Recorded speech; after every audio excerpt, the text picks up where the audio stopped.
Assalamualaikum warahmatullahi wabarakatuh. Perkenalkan, nama saya Edrian Apel Handoko dengan NIM 22002470. Saya di sini akan menjelaskan kasus perlindungan konsumen, yaitu kasus yang dimana pada tahun 2010 PT Indofood CPP atau produsen Indomie terkena kasus dengan negara Taiwan. Mungkin saya di sini akan menjabarkan kasusnya dengan metode 5W1H. Langsung saja masuk pada pokok pembahasan. Yang pertama adalah what atau apa. Terjadi penarikan produk ini mie instan Indomie di Taiwan karena dianggap mengandung zat yang berbahaya menurut standar mereka. Isu ini menyebar ke Indonesia dan menimbulkan keresahan konsumen. BPOM RI lalu mengklarifikasi bahwa bahan tersebut masih dalam batas aman di Indonesia. Kemudian yang kedua adalah who atau siapa saja. Yang pertama adalah PT Indofood CPP Sukses Makmur Tbk sebagai produsen mie. Kemudian BPOM Taiwan sebagai otoritas pengawas badan obat dan makanan. Kemudian BPOM Indonesia, lembaga yang mengklarifikasi produk Indonesia. Kemudian konsumen Indonesia dan Taiwan sebagai pihak yang terdampak. Kemudian media massa, media yang menyebarkan informasi. Kapan kejadiannya berlangsung? Yaitu pada bulan Oktober tahun 2010. Kemudian where, di mana? Kejadian awal di Taiwan. Nah, kejadian ini di Taiwan dan terjadi penarikan produk. Kemudian dampaknya menyebar hingga Indonesia, sehingga masyarakat Indonesia juga terdampak pada berita ini karena informasinya menyebar dari Taiwan sehingga ke Indonesia. Kemudian selanjutnya why. Perbedaan standar keamanan pangan antara Taiwan dan Indonesia.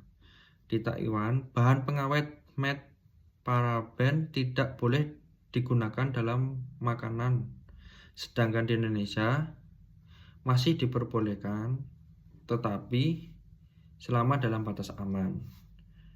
Nah, di sini tidak ada pelanggaran hukum di Indonesia, namun isu ini menyangkut perlindungan konsumen dari sisi informasi dan persepsi keamanan produk. How? BPOM Indonesia mengeluarkan pernyataan resmi bahwa produk tersebut aman dikonsumsi dan memenuhi standar nasional. PT Indofood CPP memberikan klarifikasi serta menyesuaikan label produk untuk ekspor agar sesuai dengan regulasi negara tujuan. Kemudian tidak ada sanksi hukum karena tidak ada pelanggaran peraturan di Indonesia. Tetapi kejadian ini memperkuat pentingnya transparansi, informasi, dan edukasi konsumen. Mungkin terkait kasus ini perlu digarisbawahi bahwasannya standar mutu pangan di Taiwan dan Indonesia itu berbeda. Bisa saya lihat bahwasannya bahan pengawet di Taiwan ini sangat tidak diperbolehkan. Tentunya bahan pengawet di sini adalah met paraben, tetapi di Indonesia masih diperbolehkan dalam batas yang aman. Nah, di sini saya ingin mempertanyakan standar mutu makanan Indonesia ini apakah rendah atau bagaimana? Karena di Taiwan saja tidak diperbolehkan, tetapi di Indonesia diperbolehkan dalam batas yang wajar. Mungkin ini menjadi salah satu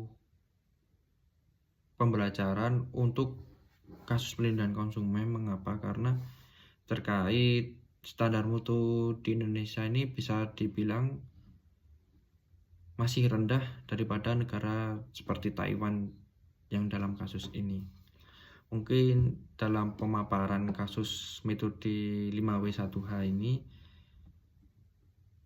sekian itu saja, kurang lebihnya mohon maaf, dan jika ada koreksi silahkan, saya sangat terbuka untuk kolom koreksi pada komentar.